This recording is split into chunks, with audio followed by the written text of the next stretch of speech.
সত্যি কি আহমেদাবাদ আমাদের জন্য অপয়া স্টেডিয়াম? কারণ এই কথাটা কিন্তু আমি সচরাচর যাকে বলে সোশ্যাল মিডিয়ায় দেখতে পাই যে আহমেদাবাদ হচ্ছে আমাদের জন্য অপয়া স্টেডিয়াম। দেখো, আহমেদাবাদে আমরা সবাই জানি যে 2023-এর ওডিআই ওয়ার্ল্ড কাপ ফাইনালটা আমরা হেরে গেছিলাম অস্ট্রেলিয়ার কাছে। তার আগে আমরা সেমিফাইনাল অবধি পুরো 10টা ম্যাচে আনবিটেন ছিলাম। তারপরে 2026-এর টি-20 ওয়ার্ল্ড কাপে সুপার স্টেজে সাউথ আফ্রিকার কাছে হেরে গেলাম আমরা, এবং এর মাঝখানে আই থিঙ্ক 17টা না 18টা ম্যাচে আমরা আনবিটেন ছিলাম আইসিসির ইভেন্টে। 2024-এর টি-20 ওয়ার্ল্ড কাপ, 25-এ চ্যাম্পিয়ন্স ট্রফি পুরো আনবিটেন থেকে চ্যাম্পিয়ন হয়েছিলাম।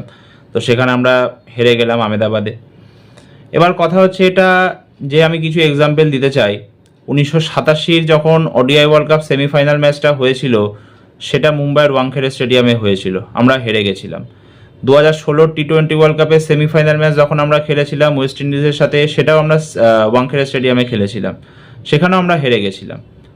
তারপরে যখন 2023-এর ODI World Cup semifinal match আমরা খেলেছিলাম মুম্বাইয়ের ওয়াংখেড়ে স্টেডিয়ামে, তখন দুটো রেকর্ড আমাদের বিপক্ষে ছিল। একটা, নিউজিল্যান্ডকে কখনো আমরা নকআউটসে হারাতে পারিনি আইসিসি টুর্নামেন্টের, আর 2 নম্বর, ওয়াংখেড়েতে আমরা কখনো সেমিফাইনাল ম্যাচ জিততে পারিনি। সেইখানে আমরা নিউজিল্যান্ডকে হারালাম।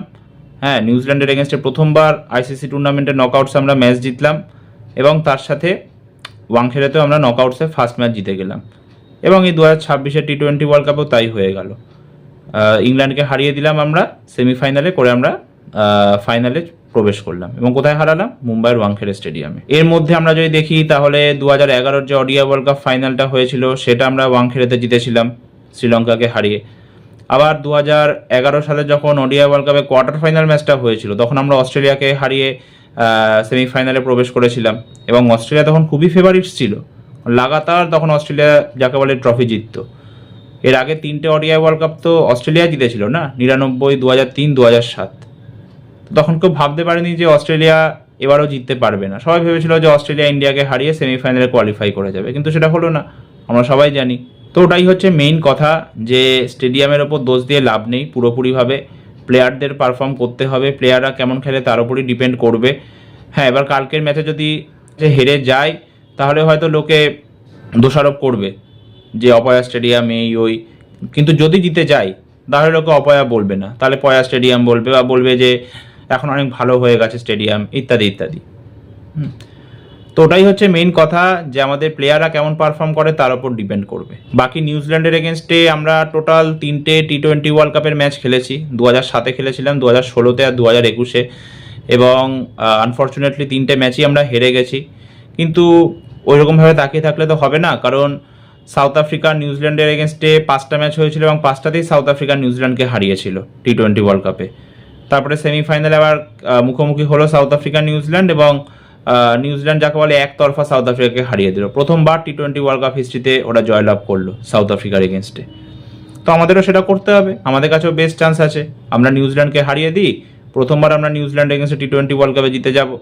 যেমন 2023-এর ওডিআই ওয়ার্ল্ড কাপ সেমিফাইনালের আগে ভারত আর নিউজিল্যান্ডের মধ্যে আইসিসি টুর্নামেন্টের নকআউটসে টোটাল 3টে ম্যাচ খেলা হয়েছিল, এবং 3টেতেই নিউজিল্যান্ড জয়লাভ করেছিল। তারপরে আমরা 2023-এর সেমিফাইনালে হারিয়ে দিলাম ওদের, আবার 2025-এর চ্যাম্পিয়ন্স ট্রফির ফাইনালেও হারিয়ে দিলাম। তো পরপর দুটো যাকে বলে আইসিসি টুর্নামেন্টের নকআউট ম্যাচ আমরা হারিয়ে দিলাম নিউজিল্যান্ডকে। তো ওটাই আমাদের ভাবতে হবে, চিন্তা করার কিছু নেই। আমাদের প্রত্যেকটা প্লেয়ারকে নিজের বেস্ট দিতে হবে। অভিষেককে দারুণ ব্যাটিং করতে হবে, এখন অবধি অভিষেক চলেনি, 7 ইনিংসে 89 রান করেছে। আশা করি নিজের বেস্টটা যেন অভিষেক ফাইনালের জন্য তুলে রাখে, ফাইনালে যেন একটা দারুণ নক খেলে দেয়। এখন অবধি কেউ সেঞ্চুরি স্কোর করতে পারেনি এই টি-20 ওয়ার্ল্ড কাপে ভারতের হয়ে। ফার্স্ট এবং লাস্ট সেঞ্চুরি ভারতের হয়ে স্কোর করেছিল সেই সুরেশ রায়না 2010 সালে সাউথ আফ্রিকার এগেনস্টে। তো এটাই আশা করি যেন ফাইনালে একটা কারুর ব্যাট থেকে দুর্দান্ত সেঞ্চুরি আসে। যদি অভিষেকের ব্যাট থেকেই আসে তাহলেও দারুণ ব্যাপার, 45 বলে লেটসে 105, 110 রানও স্কোর করে দিল, এবং ভারত যেন অনায়াসে জিতে যায়, এটাই আশা করি। বাকি আমি চাই আমাদের 11টা প্লেয়ারই যেন দারুণ পারফর্ম করে, যেমন আগেরবার হয়েছিল 24 সালে টি-20 ওয়ার্ল্ড কাপ ফাইনালে, এটাই আশা রাখি। বাকি আমার মনে হচ্ছে ইন্ডিয়া জিতে যাবে, তেমন ভয় পাওয়ার কিছু নেই। ওটাই হচ্ছে কথা, যে প্রত্যেকটা প্লেয়ারকে নিজের বেস্ট দিতে হবে। অভিষেক হোক, সূর্য হোক, বরুণ চক্রবর্তী হোক, আর্শদীপ হোক, সবাইকে নিজের 100% দিতে হবে। 3-4টে প্লেয়ারের ভরসায় থাকলে চলবে না। সঞ্জু 2টো ম্যাচে রান বানিয়ে দিয়েছে, এই ম্যাচেও যে চলবে তার কোনো কথা নেই। ঈশানেরও সেরকম বড় ইনিংস আসেনি পাকিস্তান ম্যাচের পর থেকে, তো আশা রাখি ঈশানও যেন একটা দুরন্ত ইনিংস খেলে দেয়, লেটসে 30 বলে 70 এরকম টাইপের কিছু একটা নক যেন ঈশানও খেলে দেয়। তো দেখা যাক এখন কি হয় ফাইনালে।